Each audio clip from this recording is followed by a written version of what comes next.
Picture me upon your knee, just tea for two and two for tea. Me for you and you for me alone. Nobody nears, just sitters or haters, no friends or relations on weekend vacations. They won't know that you have a telephone. Day you break and you awake, and I will bake a sugar cake for you to take, for all the boys to see. We will raise a family, a boy for you and a girl for me. Can't you see how happy we will be?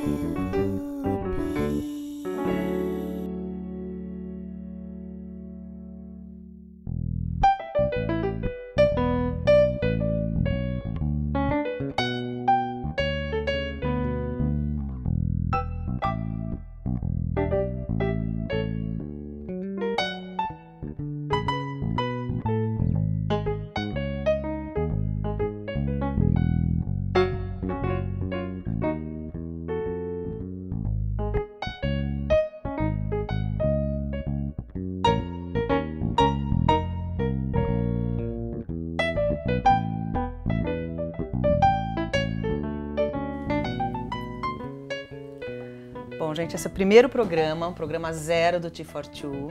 Tenho o prazer de entrevistar a Ana Luísa, Ana Mui Laerte, diretora, roteirista de TV, de programas de TV, de cinema, querida amiga também. Então a gente está aqui na casa da Ana, tomando um cafezinho para começar esse programa. E é o primeiro programa dessa série do Cronópios em 3D.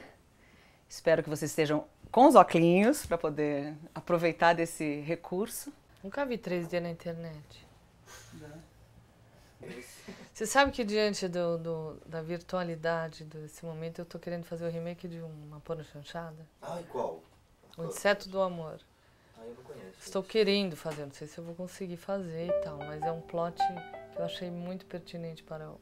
Você viu? Eu botei no Facebook. Não, não vi, mas por que você escolheu esse? Porque me contaram, eu achei genial demais. Eu falei, eu quero fazer isso, que é o filme que todo mundo precisa agora. Não, porque eu acho que as pessoas estão muito na cabeça, né? A comunicação está muito pela cabeça. É verdade. Então, acho que tá precisando haver um retorno à parte de baixo. Porque tudo cabe na internet, mas o corpo não, né? É.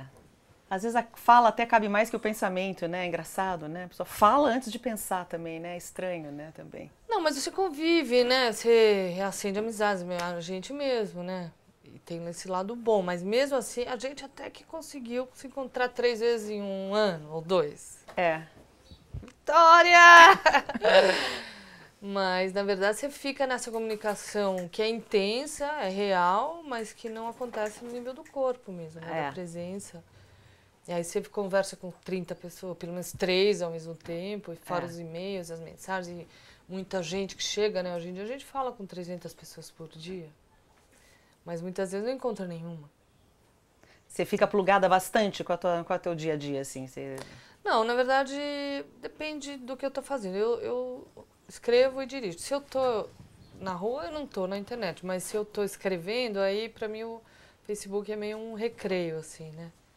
Eu escrevo um pouco, paro um pouco, vou ali 1 minuto, volto. Eu não sei se você repara, eu entro e saio. Não fico assim. Mas nessas, entendeu? Você tá ali, né? As pessoas chegam, falam. Então existe essa comunicação. Mas eu acho que a questão sexual realmente, por incrível que pareça, eu acho que sexo saiu de moda. Eu acho isso terrível. Você acha isso recentemente? Isso tem a ver com os 2 anos, 3 anos? Eu acho que tem a ver com o Facebook. Eu acho que tem a ver com a comunicação virtual. Sexo saiu de moda, uma fase boa. É, infelizmente. Mas eu tô querendo ajudar a trazer de volta.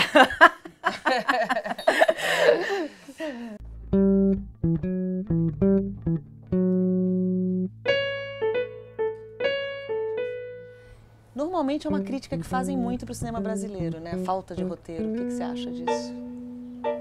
Falta de ritmo, de roteiro. Você acha que existe uma deficiência? Acho que sim. Mas acho que isso às vezes é interpretado de uma maneira ruim também. Porque existem muitas regras para roteiro, mesmo isso que eu estava mostrando, que é um... Mas, na verdade, se você apenas seguir isso... Você não chega. Igual regras para poesia existe, né? O que é um soneto, o que é... Mas isso não quer dizer que você sabe fazer um soneto, né? Não. E no cinema, às vezes, como... Até o cinema novo e depois a morte do cinema que aconteceu nos anos 80, né? Era tudo mais livre, mais na base da criatividade, e depois entrou essa ideia de narrativa mesmo. Eu lembro que na ECA jamais eu tive aula de roteiro, alguém falou em dramaturgia, por exemplo. Não era uma coisa, não existia assim esse pensamento. E daí ele entrou. Então acho que como tudo que é mais ou menos novo, existe ainda uma imaturidade geral assim para lidar com isso. Então às vezes você vê filmes muito esquemáticos, evidentemente. Enfim, você trabalha muito como roteirista também, né? Eu, na verdade, trabalho mais como roteirista que como diretora, porque por mais que eu trabalhe como diretora, um filme e outro, normalmente tem intervalos muito grandes, de 5 anos, 7 anos. O É Proibido Fumar é de que ano? 2009, o Durval de 2001. E agora eu devo filmar em 2013, entendeu? Então, se tudo der certo. Então, nesse inteirinho, eu escrevo para os outros. Aquilo ali é uma estrutura clássica de roteiro. É uma visão de cinema musical, assim. É uma ideia de que as cenas têm que ter uma cadência, um ritmo, né? Dá a impressão que no seu filme a música é super pontual, assim, né? Você pensa muito junto com a música, cenas? Penso, às vezes sim, às vezes menos, mas isso aqui é a musicalidade da narrativa, né? Uhum. É como você criar um ritmo para contar a história e tem também os refrões, né? Que são as cenas de baixo. É isso que eu ia te perguntar, quais são os refrões? Primeiro, que cada desse é uma cena, né? Então, cada desse deveria valer 2 minutos, por exemplo, para as cenas terem pesos similares. Uhum. E aí o filme começa e depois de 7 cenas, ou seja, aos 15 minutos, tem que ter um clímax já. E aí depois, mais 1, 2, 3, 5, de novo. Aí no ato 2 é menos, é 5. Então sempre essas cenas de baixo são as cenas que você volta ao plot principal, vamos dizer assim. Uhum. Então, isso que se chama refrão, é uma brincadeira, mas... Então, porque é uma coisa forte, tem que chegar no momento... Exatamente. Então vamos dizer, se o cara for dormir, aquele acorda. Se ele for dormir, aquele acorda e assim, assim vai. Então, antes de começar a fazer qualquer filme, eu coloco isso. Então você tem um espaço, né? Como se fosse um arquiteto que vê o terreno, né? Aqui eu sei que tem tantos minutos. É interessante que é muito físico, né? E você pensa fisicamente a história. Então é como se eu estivesse em cima. Então, desde que eu aprendi essa técnica, eu nunca mais me perdi, sabe? Aquele roteiro que você não sabe mais onde você está. Isso você usou a partir de algum filme recentemente? Eu usei a partir da Proibido Fumar, que foi onde eu aprendi isso num laboratório de roteiro com um roteirista europeu. Mas aí eu fui estudar, porque ele me...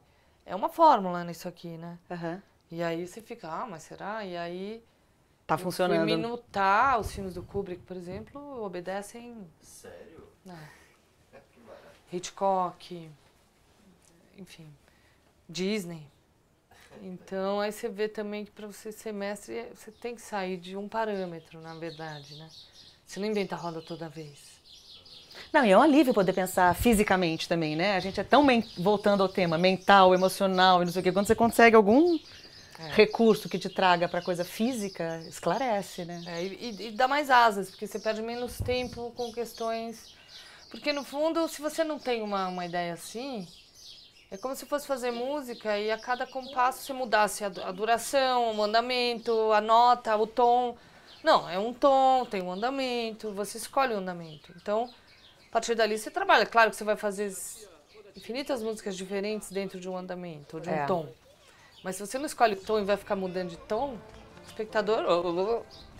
O ritmo é, né, parte da poesia. O ritmo é tudo nessa vida, né? Até sexo, né? Até no sexo. Ó, trouxe um pó de café Oba. com toques irlandeses. Nossa, menina. Espero que seja bom. Da onde? A da Irlanda. Vamos mentir mais- um pouco. Coisa mais chique. Vamos mentir um pouco. A vida é ficção também. Cadê Tem a umas garrafa? xicrinhas, que eu já vi que tava ali.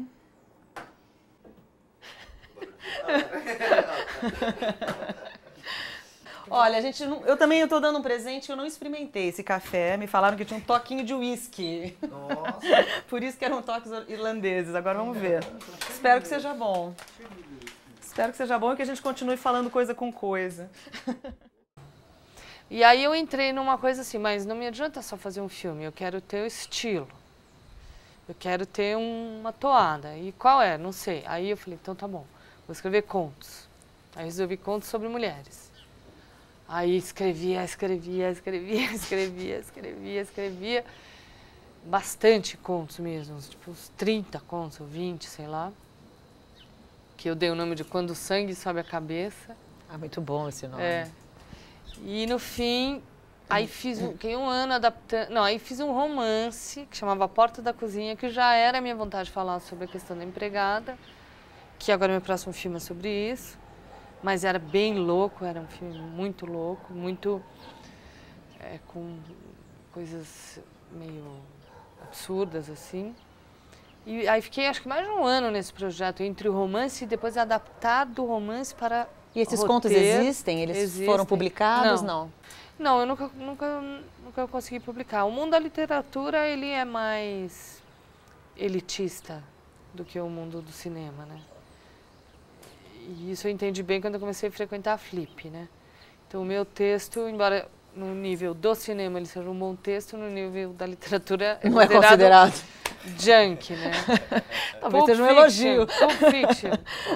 Ana, você já trabalhou com várias pessoas que não são atores exatamente, né? No Proibido Fumar. Se bem que não sei se a gente pode dizer ainda que o Paulo Miklos não é ator, né? Sacanagem continuar dizendo isso, né? Porque nessa altura... Mas teoricamente ele não seria também um ator clássico, né? É. Assim. Você acha que existe algumas vantagens nisso? Ah, eu adoro. Você gosta de dirigir ator? Gosto, porque eu acho que é um espaço, né, justamente corporal, né, de trabalho, porque eu não sou uma pessoa que dá muita ordem e nem chego normalmente com uma ideia pré-concebida do que vai ser feito. Eu normalmente convido o ator a um espaço livre de criação em conjunto, assim, né? Então, se o cara do outro lado vem, porque tem diretor não, que já chega dizendo o que quer Aham. e coloca o ator numa posição de confiança, de entrega e tal. Eu não, eu realmente boto o espaço em branco. Então, vamos pular, vamos ver que bicho dá. É, porque, por exemplo, no Durval foram vários tipos de atores diferentes, né? Atores clássicos, né? A Rita Lee faz uma ponta também, né? Como foi trabalhar com a Rita Lee, assim? Ah, é uma cena só, foi legal, ela foi bem, se entregou. Mas assim, essas pessoas muito famosas causam um tipo de comoção que atrapalha um pouco, porque fica em volta. No caso da Rita Lee, por exemplo, ficou gente na rua, entendeu? Aham. E depois, no Proibido Fumar, basicamente ali, né, os dois bastante, né, concentrado na Glória Pires, né, e no Paulo Miklos, né? E o resto era um monte de gente. Todo mundo. Era uma delícia, inclusive, ficar achando as pessoas, né? Só faltou você, né, Natália? O próximo. Bom, vamos ver se é bom, né, esse pó. Espero. É, vamos ver se não ficou fraco ou forte. Bom, difícil saber, né? Parece que é um, né, falando que é um café irlandês, dá a impressão que é forte, né? Saúde! Saúde! Peraí. Isso é que aproveitar uma câmera 3D. Eu falei que a gente tem que fazer cenas de fuga, né? Sair correndo. É bom, tem um gostinho mesmo de alguma coisa estranha. Não.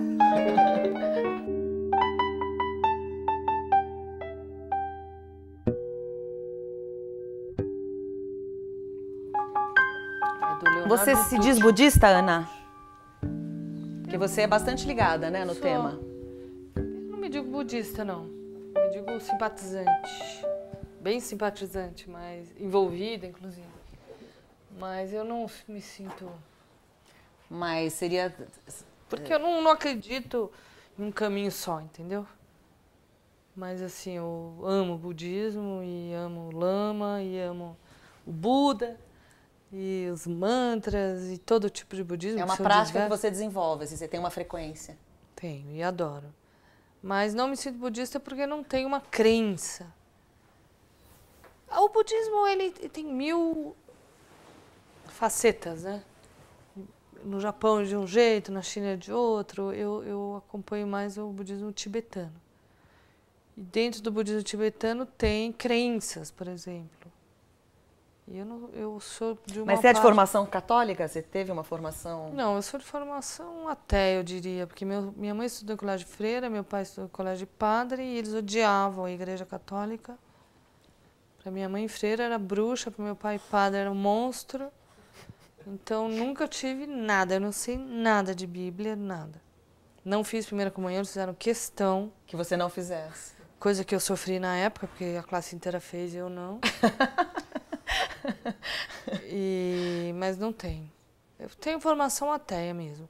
Minha primeira aproximação com religiosidade ou espiritualidade foi com Lao Tse, taoísmo. Que eu amo, ainda acho que é a coisa mais incrível que tem. Esse teu próximo filme já tem um nome? Ele chama Que Horas Ela Volta, e é a história de uma empregada, mas é um filme também sobre maternidade, é a história de uma babá. Então, até que ponto, quem cuida de quem? A mãe, a babá, aí a filha da babá, aí o cara... Então, ele é um filme que discute essa questão, né, da babá no Brasil. E quando você está no começo de filme, assim, ainda está no começo? É mais ou menos, porque já tem um roteiro sólido. E quando você pensa nisso, já pensa, o que você pensa junto? Já tem os atores pensados? Você já pensa com a imagem, assim, ou não? Mais ou menos, isso não me faz muito bem. Mas nesse caso, eu convidei a Regina Casé para fazer a babá, mas já com a história desenhada, quando eu chamei. E ela topou, então ela já é a única pedra existente nesse filme. Que já é uma pedra. É uma grande pedra, porque além de ser uma grande atriz que eu amo, ela também adora esse tema. O diretor de cinema não é um exibido, porque o exibido é o ator. Ele é, na verdade, eu acho que o diretor de cinema é mais um carente. Sei. Entendeu? Alguém que quer atenção, mas é um tímido. Quer atenção, mas atrás. Ele quer projetar uma coisa grande, mas ele não quer aparecer. É muito bom mesmo em pré-estreia, você tá ali, tá todo mundo vendo teu filme, mas ninguém sabe quem você é. Ou no banheiro, os caras falando na tua frente, entendeu? Que as pessoas ainda não associam muito a Ana com Se a eu pessoa. for, eu não tenho essa fantasia de fama, eu seria provavelmente bem feliz se eu tivesse uma exposição real, entendeu? Eu vou na padaria, ninguém me conhece. Eu sou conhecida em meios culturais específicos também, né? Eu fui outro dia na escola dos meus filhos lá no Rio, que eu tô querendo mudar para o Rio, isso é um outro assunto. E eu falei pra mulher que eu era cineasta e que eu tinha feito Durval Discos, É Proibido Fumar, Castelo Rá-Tim-Bum. A mulher não conhecia nada, entendeu? E foi um alívio. Não, ali no caso não, porque eu tava tentando dar uma carteada, né? Tentando falar, olha lá. Que legal tá aí, né? Pessoal, aceita o pessoal, né? Sim, eu acho legal o Facebook, tanto é que eu frequento e eu acho isso bom. Eu só acho que ele está ocupando mais espaço do que deveria na vida social. Aham.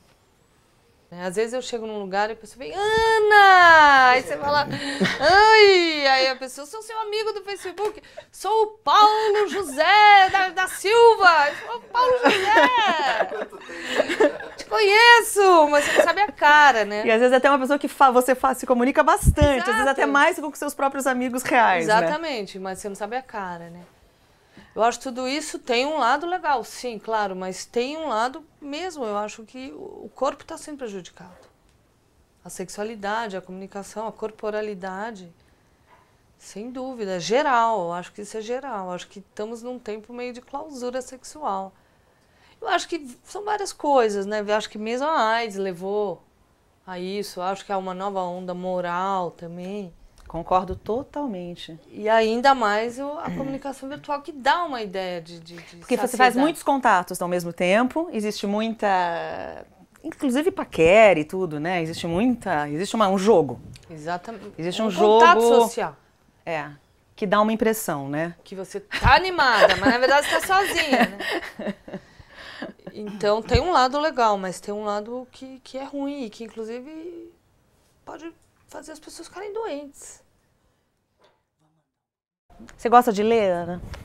Eu gosto de ler, adoro ler, mas hoje em dia eu leio muito menos do que eu gostaria, assim. Leio pouco hoje em dia. Eu leio muito as coisas de trabalho, né, os livros e os roteiros. Eu faço também uma coisa que chama doctoring, que é ler o roteiro e fazer análise, enfim, para as pessoas. Então eu leio muito coisa Em função de trabalho. Em função de trabalho. E acabo lendo, como diz o José, você está sempre lendo a vida do Osho.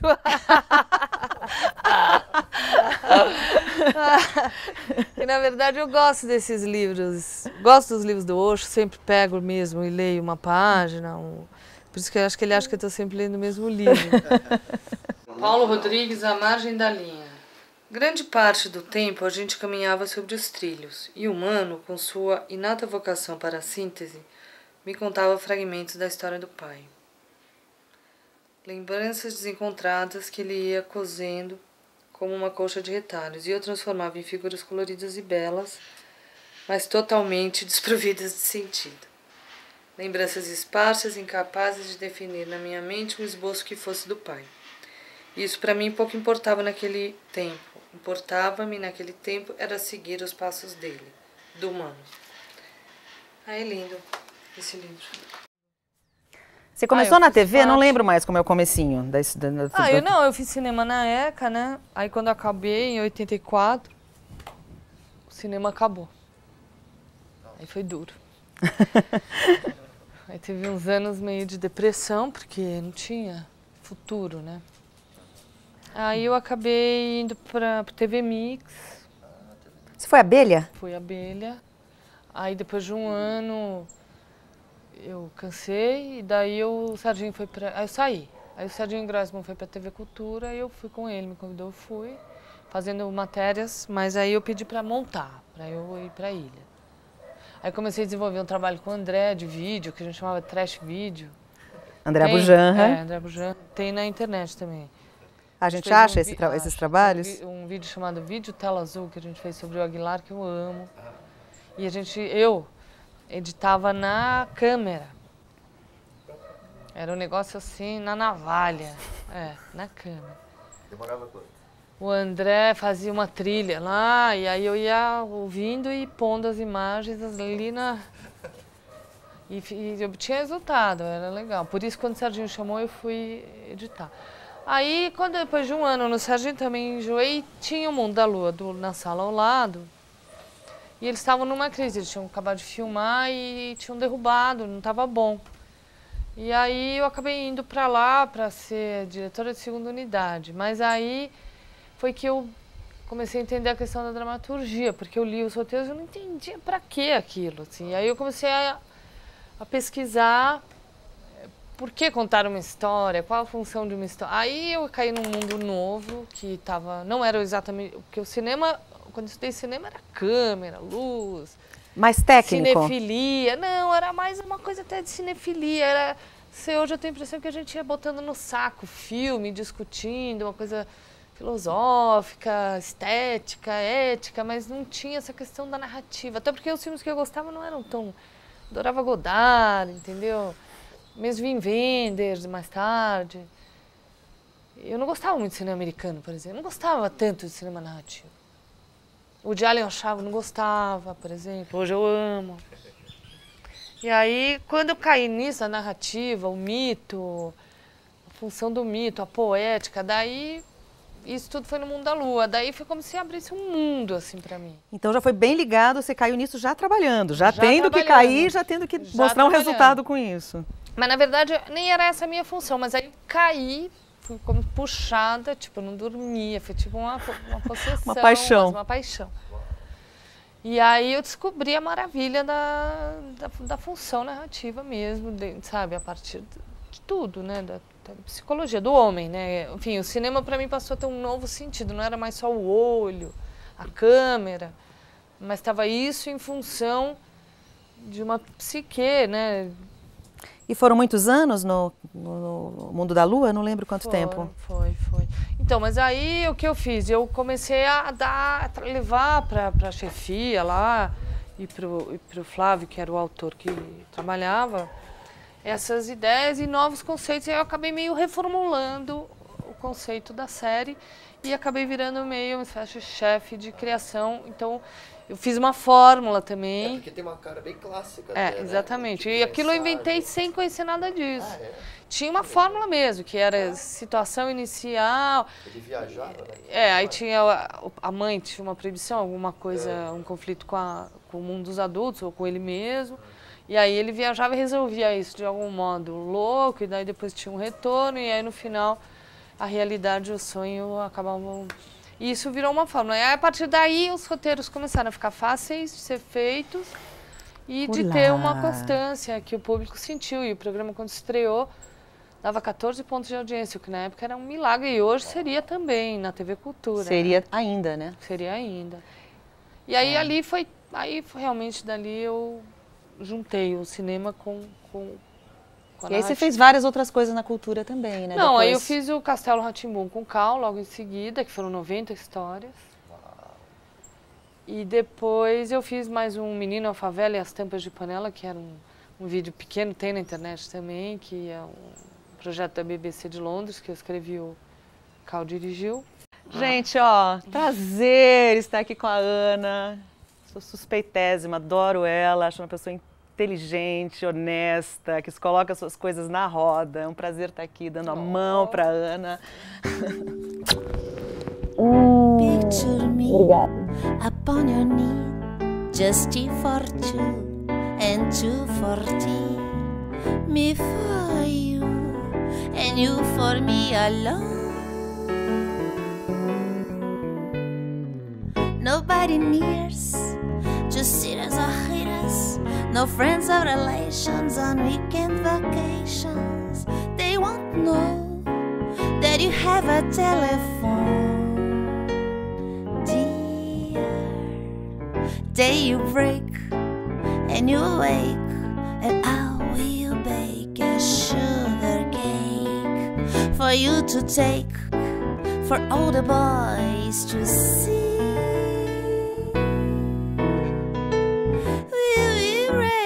A family, a boy for you and a girl for me. Can't you see?